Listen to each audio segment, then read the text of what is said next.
Señores, gracias. Seguimos ya, de verdad, muy, muy feliz y contento porque estamos trabajando. Iniciamos un poco tarde, pero nunca es tarde si la dicha es buena. Hoy estamos trabajando con un gran amigo, un gran hermano, el cirujano del automóvil, en vivo desde Miche, en el este. O sea, está con nosotros aquí hablando de tecnología y de diagnóstico en los vehículos. Pero yo quiero hacer una pregunta antes de pasar a los otros colegas del staff. El diagnóstico visual en los vehículos es un tipo de diagnóstico que hay que usarlo por obligación después de usar un escáner. ¿Cuál es el tipo de diagnóstico visual? Porque depende. Tú vas donde mí y yo te digo, mira, hay que hacer un diagnóstico visual. ¿Qué significa? ¿Cuál es el significado de eso? Porque el mundo entiende, los usuarios entienden y muchos técnicos entienden que el diagnóstico es conectar un escáner y leer un código. Entonces, yo necesito que ustedes, que son los fuertes en la materia, nos informen. Ese término, creo que es un término que viene de muchos años. Por ejemplo, cuando existía el OBD1, que uno puenteaba, por ejemplo, en Toyota, en Honda, en Chevrolet. Ah, sí, que flasheaba. Entonces uno sacaba la lectura y comparaba el número que daba de código. Entonces uno se ha quedado que ese es el diagnóstico, esa obtención de código, ¿no? Ahora bien, obtención de código. Tú vienes al taller para que te escanee el vehículo. ¿Qué tú quieres? Escaneo el vehículo. Te escaneamos el vehículo. Ahora, después del escaneo, tú quieres lo que es la comprobación, lo que es llegar al destino final del diagnóstico, porque son dos cosas diferentes. El diagnóstico, obtención de código, obtención de falla, donde yo te digo, mira, tu auto presenta este código, ya sea P, ya sea U, ya sea C, este código. Eso yo te diagnostiqué con el equipo. Ahora viene el diagnóstico, que es verificar que lo que está diciendo el escáner es justamente lo que tiene el vehículo. Cirujano, tú sabes que yo pasé una mala experiencia con un tema similar al que tú me estás diciendo ahora, y es que vino un señor a nuestro negocio para diagnosticar el vehículo, pero al final, cuando le abrimos la orden, él lo que quería era leer las averías, porque ya él había ido a otro sitio a leer la avería y le habían dicho que tenía XY pieza mala, tenía una pieza mala. Entonces él vino aquí y se le dijo lo que daba el escáner, lo que dijo el escáner, con el número de avería, lo que decía el escáner en la lectura. Cogió el papelito impreso con el nombre nuestro, que sale sellado y todo, y se lo llevó. A los 2 días regresa con la pieza nueva en una caja. Nosotros, obviamente, le sugerimos que no habíamos mandado a comprarla, pero que la íbamos a instalar, porque él ahí dijo, no, lo que pasa es que a mí eso me lo dio en otro sitio que yo fui y yo quería confirmarla. Resulta que le instalamos la pieza al señor, lo despachamos, al otro día el señor regresa. Con la misma falla. Tengo lo mismo. Y ahora, explíqueme usted yo le decía... Y ahora... Yo le voy a comentar ahorita, cuando Fernández hablamos, mencionó el asunto de transmisión por ahí, no recuerdo bien, y la pregunta que usted me hizo sobre el diagnóstico, y Fernández entró. Fíjese una cosa, después que nosotros escaneamos, hay otro equipo para seguir diagnosticando. Claro que sí. Hay otro equipo. Entonces, no solamente con el escáner, con el escáner hacemos la comprobación de lo que está mal, pero ahora entra en juego, por ejemplo, el osciloscopio, para determinar donde trabaja, por ejemplo, el sensor de oxígeno, que trabaja a un voltaje muy bajo, que la lectura es un poco incómoda para verla un tester. Entonces, con el osciloscopio sería genial ver la sonda cuadrada que produce el sensor de oxígeno. Entonces, que el cliente entienda que diagnosticar no es solamente poner el escáner. El escáner es para confirmar que hay una falla en ese sistema, en ese actuador o en ese sensor hay una falla. Tengo la luz prendida. Yo quiero saber qué es. Bueno, vamos a aclararle a nuestros seguidores y a nuestros oyentes cuál sería la diferencia entre sensor y actuador. Ah, sí, importante, sí. Miren, sensores son esas partes, esas piezas que pueden convertir una magnitud física en una señal eléctrica. Por ejemplo, la temperatura del motor la convierten en una señal eléctrica que al final es lo que el módulo puede interpretar. Eso es un sensor. Envía una señal hacia el módulo, indicándole al módulo en la parte donde él está instalado qué condición física hay en ese momento. Y por el otro lado está un actuador, que es quien recibe ya una señal eléctrica y la convierte en una magnitud física. Por ejemplo, el inyector de combustible es un actuador que recibe un pulso eléctrico de ese módulo. Recibe un mandato. Y abre una válvula para entonces dejar pasar la cantidad justa y correcta de combustible. Entonces esa es la diferencia entre un sensor y un actuador. Hablando de los sensores y del desarrollo de la tecnología, tenemos lo que es la detención del ángulo muerto, que es aquel que permite al conductor identificar. La mujer va por el ángulo muerto, ¿eh? Me interesa, en verdad. Que es aquel que le permite al conductor identificar cuando tiene un vehículo próximo y que puede tener un choque sin percatarse. Entonces, ¿cómo funciona esto del ángulo muerto en los vehículos? Muy peligroso eso, pero muy fuerte. Sí, y muy importante, ¿eh? Sí, muy importante. Fíjate una cosa, tú al principio dijiste que tenía un auto. Sí. Y que tú manejas un poco agresiva. Ay, Dios mío. ¡Ay! ¡Ey! Oye, socio. Perdón. Lo a mí me conocen por mi casa. Como ella amanece. Oye. Antes la Chichi Turbo, ahora la Racing. Sí, no, espérate. Ya, está bautizada. Ahora tengo yo una preocupación. ¿Cuál es, Francisco? Saber por dónde tú andas, porque hay que No, pero ella dijo que lo hace. Yo me percato bien. Ok, la idea es que cuando tú estás conduciendo tu auto, no sé si tú has notado que hay un momento que tú no ves el que viene atrás.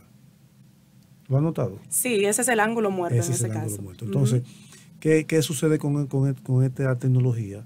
Que te va a prevenir a la hora de tú hacer un viraje, ya sea hacia la derecha o ya sea hacia la izquierda. Va a evitar tener un roce o un choque en cualquiera de esos dos lados. Me interesa saber a partir de qué año los vehículos vienen con esos sensores, porque el mío es un Nissan 2009, que a mí fácilmente. El año falta mucho para el año del desarrollo de la tecnología preciso no lo tengo, pero está muy relacionado con el segmento y con el equipamiento. Okay. Para ampliar un poquito lo que dice nuestro amigo, en el bumper trasero, en una parte del bumper, generalmente cerca de las esquinas, hay dos radares. Un radar que está emitiendo constantemente una onda de radar hacia atrás. Esa onda choca contra los objetos y se devuelve. Y ese radar puede determinar qué está pasando en dirección a donde está ubicado. Y de esa manera él puede detectar ese objeto o ese auto que está en ese punto que tú no puedes ver por los espejos, que es el ángulo muerto. Entonces él puede con esa onda saber en qué posición está ese auto, a qué velocidad viene y si hay un riesgo de colisión si tú intentas hacer un cambio de giro. Okay. Entonces, algunas marcas tuvieron esa tecnología por ahí, por los años 2000 bajito, ya, pero hay otras marcas que recién la están adquiriendo, pero está un poco más relacionado con el segmento. Por ejemplo, un segmento de lujo es muy probable que venga equipado con todo ya de serie. Un segmento no tan lujoso, es probable que ese sistema se tenga que poner como un extra. Ahora bien, por la importancia que tienen algunos sistemas, como es por ejemplo el ABS, el airbag, ya se hace obligatorio en algunos países. Ya los autos, cualquier segmento debe tenerlo. En Estados Unidos, por ejemplo, de cierto nivel de vehículo en adelante ya debe tener la detección de ángulo muerto. O sea que a mi vehículo yo pudiera instalarle esa detención. De Difícil. Negativo, jovencita. Viene cambio. Lo suyo es cambiar. Sí, es un sistema muy preciso, incluso es un sistema que debe llevar, después de que está montado, una calibración muy precisa para saber exactamente, poder detectar lo que pasa en esa zona específica. Incluso ese sistema puede saber si el objeto está parado o está en movimiento, puede saber si el objeto viene a una velocidad que puede intervenir con el vehículo tuyo, porque si ambos vienen a la misma velocidad y no hay riesgo de choque, es probable que no te avise. Entonces hay mucha tecnología involucrada ahí, o sea que instalarlo posteriormente es un poco difícil. Y sobre todo la calibración ADAS en ese sentido sería muy difícil. Muy difícil. La calibración es poner ese sensor o esos sensores que están involucrados en el punto exacto para que puedan detectar de manera precisa ese objeto o ese auto, vamos a decir.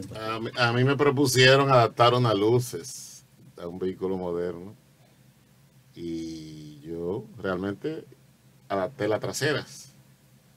Muy bien, excelente. Pero le gustó y de último me dice, bueno, pues yo voy a mandar a buscar las delanteras para que también tú la adaptes. Y yo le dije, bueno, mire, nos divorciamos aquí. Un tema. No, pero por Dios, ¿y quién pone esa función así? Usted sabe que yo tengo un cliente que compró un auto nuevo y el señor se fue a celebrar con su auto y me llama como una uva y no en tiempo de Navidad. Mira, ¿tú sabes lo que es esto? Un carro nuevo, yo tengo que llamarte a ti. Y yo, pero espérese, ¿qué es lo que pasa? No, el carro no quiere prender. Bueno, cuando yo cojo para allá, está el tipo rabiando con el carro ahí. Cuando yo me monto en el carro, ¡pam!, el carro prende. Desde que el señor se monta en el carro, no prende. Se apaga.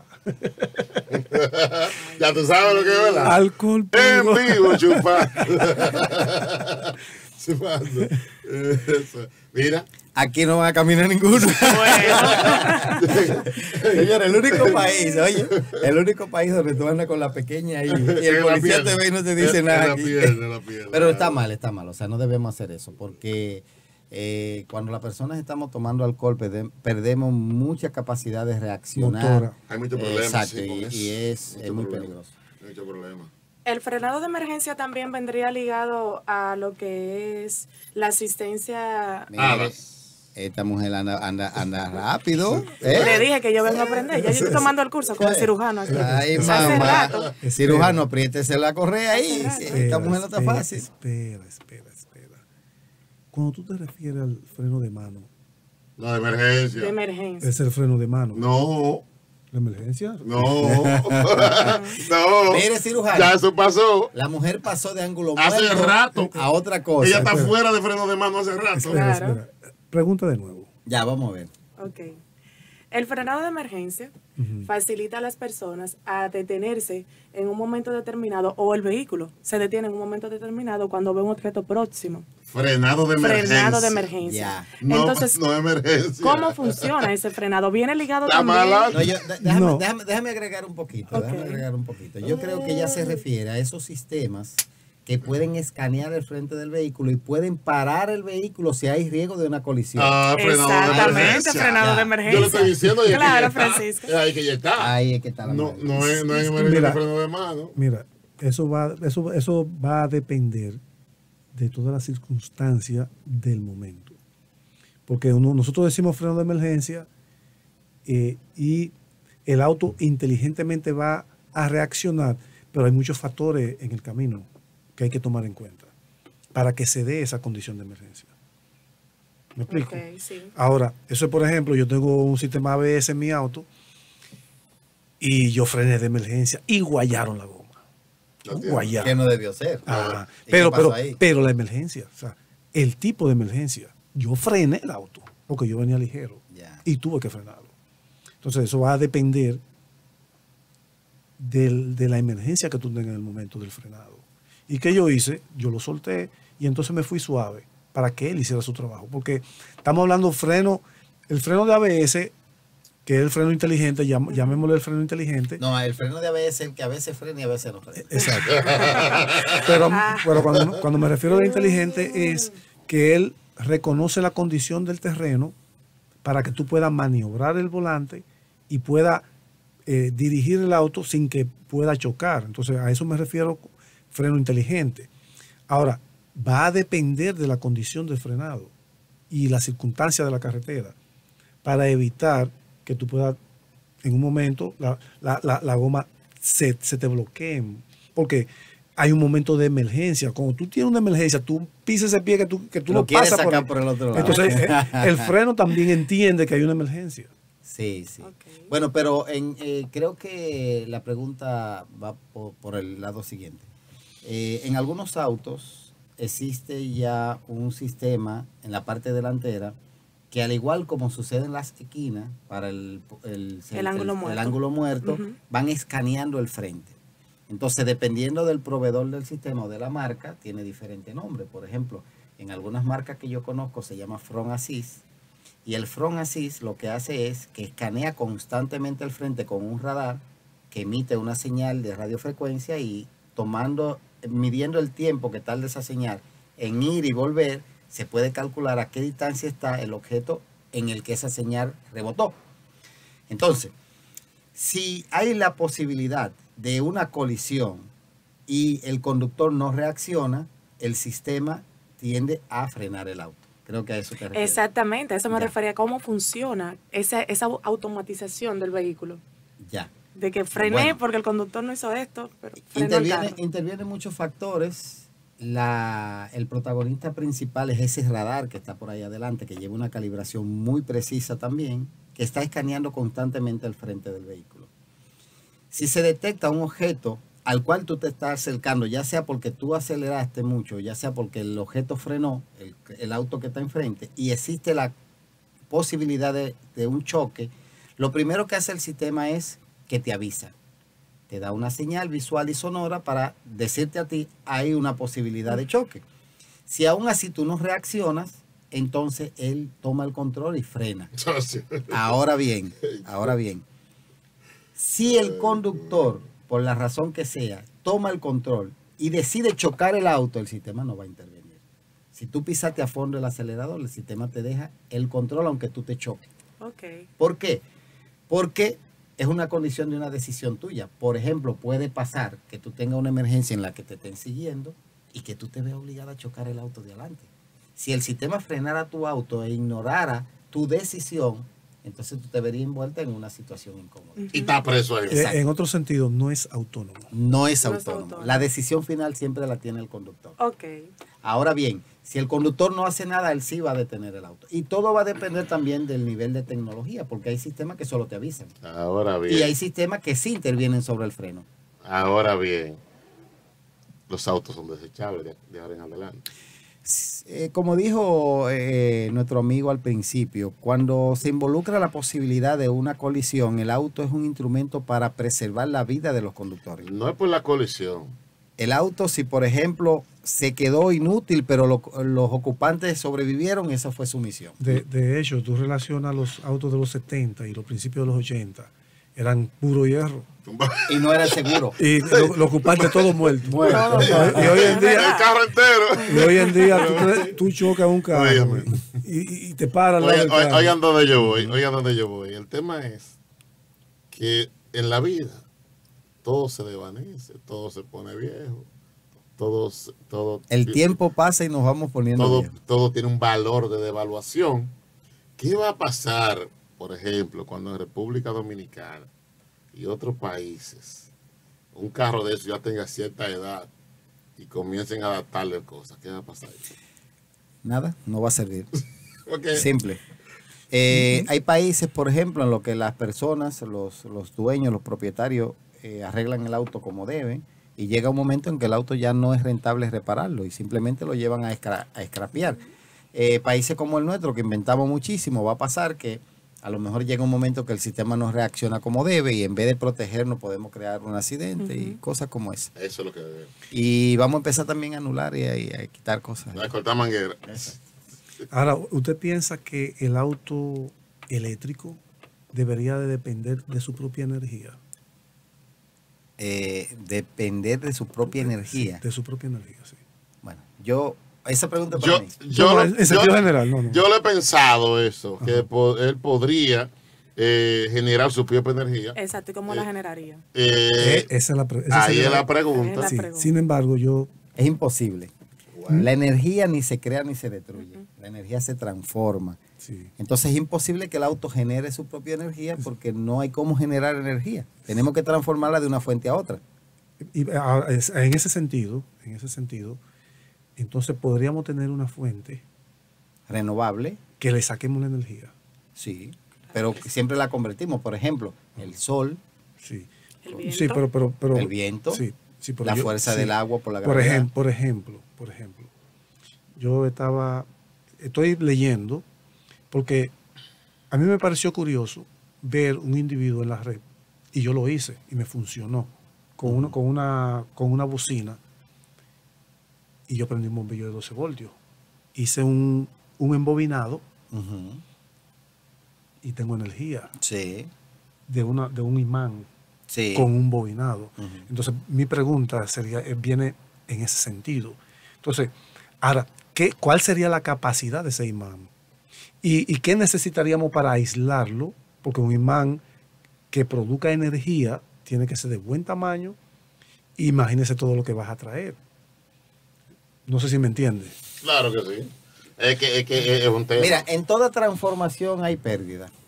En toda transformación hay pérdida. Entonces, un imán por sí solo no puede generar energía. No hay forma. La energía se induce del imán por una fluctuación del campo magnético. Tiene que haber algo que mueve ese campo Que magnético. lo genere. Ahora, podemos hacer un sistema que sea tan eficiente que pueda mantenerse en funcionamiento, como por ejemplo he visto en las redes que ponen un motor y un generador y que se queda prendido por un rato. Pero de ahí a que podamos tener un sistema que sea capaz de mantenerse activo y al mismo tiempo poder brindar energía para tú aprovecharla de otra manera es prácticamente imposible.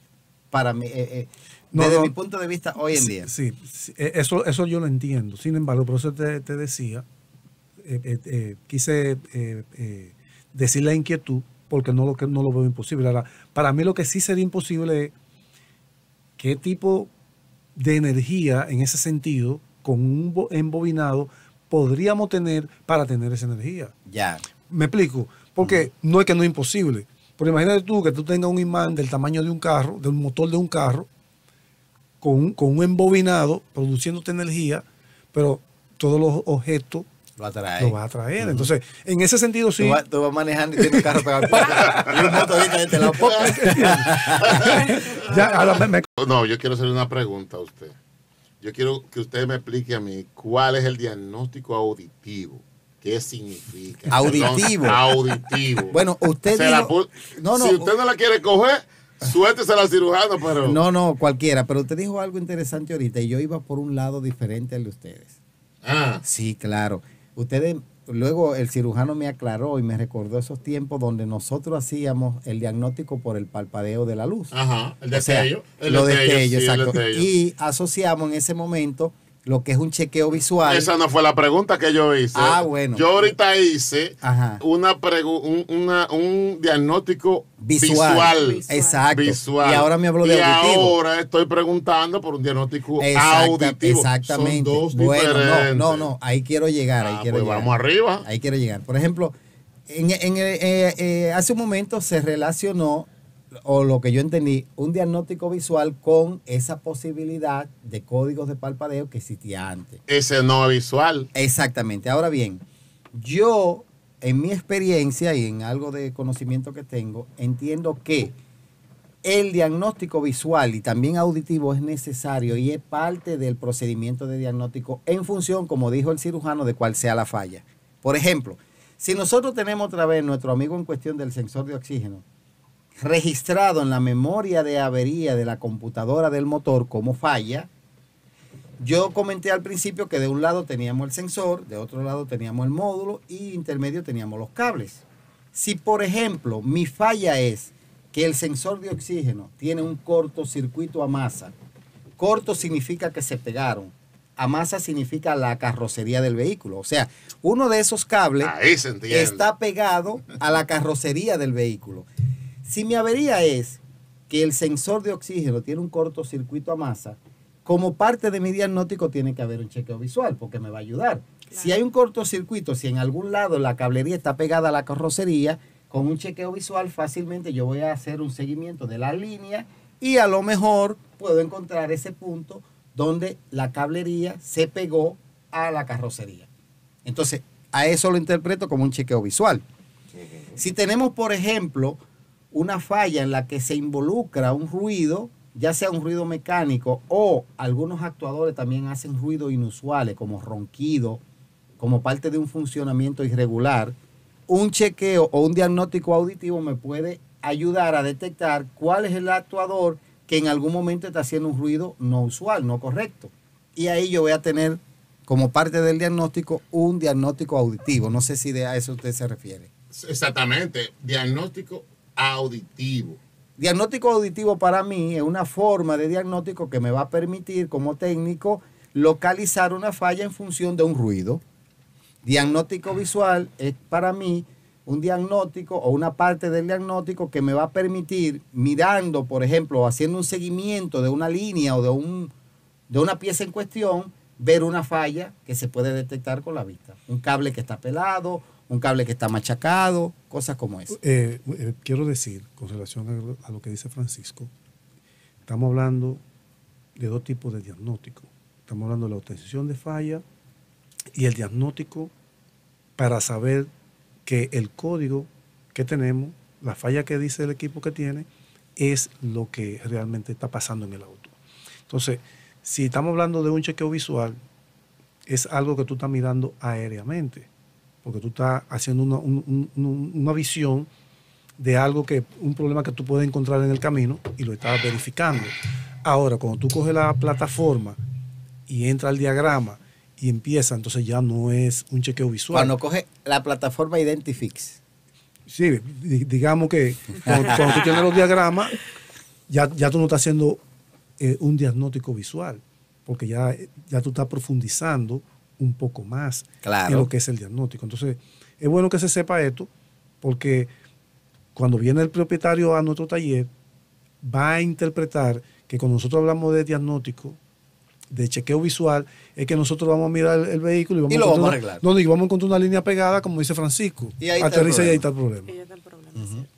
También eso a veces desencadena problemas mayores. Por ejemplo, un cable que se pega más a un cortocircuito a masa de una línea viva de positivo que viene, por ejemplo, de un relay o de un fusible, va a tener como consecuencia que se queme un fusible. Pero una línea que sale del módulo y que alimenta un sensor y se corta a masa, probablemente desencadene el daño de la unidad. Claro. Aunque hoy en día las unidades tienen sus protecciones, pero pasa en algunos casos. Claro. Entonces, el hecho de que se encuentre que el cablecito se pegó por ahí no significa ya con eso se arregló el carro. Hay que buscar dónde se pegó el cablecito. Exactamente. Nosotros, por ejemplo, en las marcas que yo más conozco, que tengo ya unos años ahí, tenemos un procedimiento de diagnóstico que inicia con la lectura de los códigos. Y en función de los códigos se genera lo que nosotros llamamos los planes de prueba. El procedimiento. Planes de prueba, que es el procedimiento paso a paso para solucionar la falla. Primero pruebe aquí, si eso está bien, pruebe allá, si eso está mal, pruebe aquí, y así sucesivamente. Bueno, señores, seguimos nosotros en lo que es el canal Automotriz de TV, Autos y Mecánica con Rey Sepúlveda. Saludar a nuestro hermano Alfredo Nin, que está por ahí con nosotros, que tiene un evento del 7 de este mes próximo, la cual no tenemos los datos precisos, pero señor Nin está fajado. Tendremos aquí, montaremos a partir de mañana la publicidad cuando nos las envíe, y saludarle desde esta cabina a nuestro amigo Alfredo Nin, que viene un tiempecito después del 7, dijo, vengo para acá, Alfredo Nin con nosotros, el hombre del autógrafo. Ah, ya, ahora sí. Bueno, en fin, ¿se queda Chichiturbo o se queda como la Racing? Hay que cambiar de nombre. ¿Qué te elige, cirujano? Vamos a escuchar cirujano. Vamos a escuchar cirujano. Coja uno de los dos. ¿Qué nombre le pega? Oye. Chichiturbo para que no pasó, la ella no pasó. ¿Qué nombre le pega este maquinón? Oye, qué lindo, oye. La Racing del micrófono. La Racing del canal Automotriz. Es la Racing. Porque Chichiturbo es para que anda en una... Nos fuimos con la Racing. El que anda en una motocicleta, eso no. La Racing Car TV. Sí, la Racing Car TV, así mismo, ya. Adelante, señor. Un saludo muy especial para... Mándelo. Nuestro director de ejecutivo en el área tecnológica, el señor Jason Prado, allá en Inglaterra. En Inglaterra. Un saludo muy especial para ¿Y usted, internacionales. ¿Y usted mandó este canal para Inglaterra? Ay, hace rato que está caminando. Ay, mamá mía. Está en España, está en Estados Unidos, en el área de Arlington, Filadelfia. Un saludo muy especial a esos muchachos por allá. Por el lado mío está en New Jersey, está en Texas y en Estados Unidos. Bueno, pero bueno, estamos caminando. Sí, somos internacionales. Estamos caminando. Pasa como una entidad que hay por ahí que primero surgió fuera y después aquí. Señores, gracias de todo corazón. Nosotros iniciamos un poco tarde, por lo tanto, tarde estamos terminando, un poquito sofocado. Hoy no pudimos transmitir por Facebook porque tuvimos unos inconvenientes con los laxos, o sea, con la liga, como le llamamos, el link. Pero no hay mal que por bien nos venga. Hemos disfrutado mucho esta noche.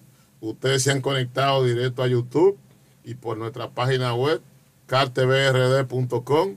Agradecer esta noche a un hombre que hizo un sacrificio por estar con nosotros y que adicional a eso me prometió que va a convencer al maestro de los maestros, que es mi amigo el maestro Arias, para que esté con nosotros en los próximos días. Vamos a traerlo para acá, no para una entrevista técnica, sino para escuchar sus vivencias. Ese va a ser un día de gozo, un día que nosotros en las tazas no vamos a tomar té, vamos a tomar vino ese día, porque ese es un día que vamos a disfrutar aquí con el maestro Arias.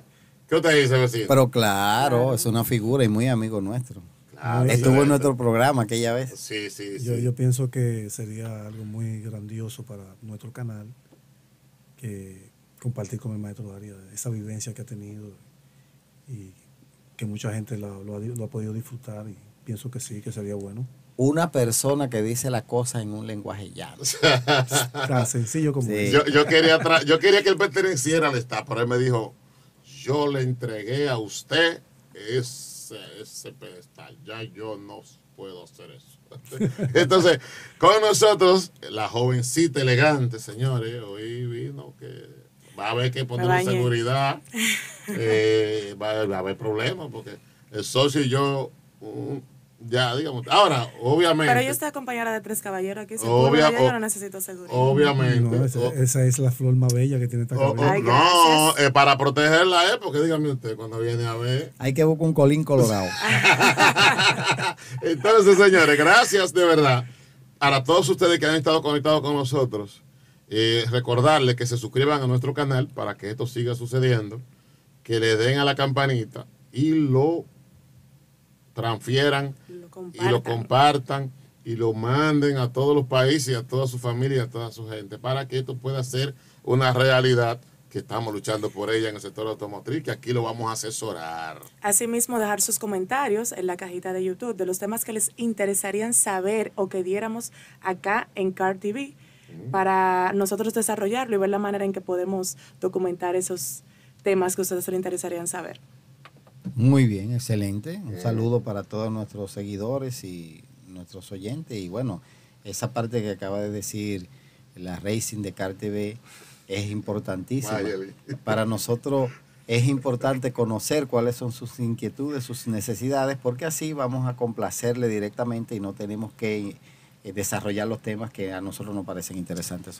Cirujano, ¿algún consejo, algo que usted quiera sugerirle al país, al mundo, a Gran Bretaña? ¿Dónde nos están viendo allá? En Inglaterra. Pero hay alguien, ¿por dónde dijo usted? Por Mozambique. Mozambique. Bueno, entonces algo que usted quiera sugerir, y también yo le sugiero desde aquí que ellos compartan ese contenido y que se convierta por ahí de la ciudad que ellos prefieran. Y quieren más el próximo martes. Señores, gracias. Autopart SRL. Venta y distribución de repuestos coreanos nuevos y usados. Nuestra especialidad es importación desde Corea de motores diésel para Hyundai H1 Grand Star, Hyundai H100 Porter 2, Kia K 2700 Bongo 3 y motores para vehículos de gas y gasolina. Visítenos en la calle Seibo 174 Villas Agrícolas, Santo Domingo, o llámenos a los teléfonos 809-684-1122 y 829-859-7885. Kodai Autopart SRL, su importadora de repuestos coreanos por excelencia. Recordarle a todos ustedes que Lubat y más representante de lubricantes alemanes con tecnología Exter, Prolong y molécula AFMT. Estamos localizados en la autopista 6 de noviembre con el 809-481-9170 y 809-236-2057. Lubat y más. Ahora con Sachs, un aceite que es una marca nueva. Pero importante, algo importante. Dígale. Sachs no solamente tiene lubricante para motor. No. Las cajas de cambio que están ahora mismo en moda, ¿no? Muchos fabricantes, cajas de cambio dual clutch, la DST, tenemos lubricante para esas cajas que se debe sustituir. O sea, tiene una gama súper completa de lubricantes y de muy alta calidad. Son lubricantes europeos que cumplen con normas muy rigurosas de calidad. Muy pronto vamos a tener aquí al distribuidor autorizado de eso en el país para que venga a hablar.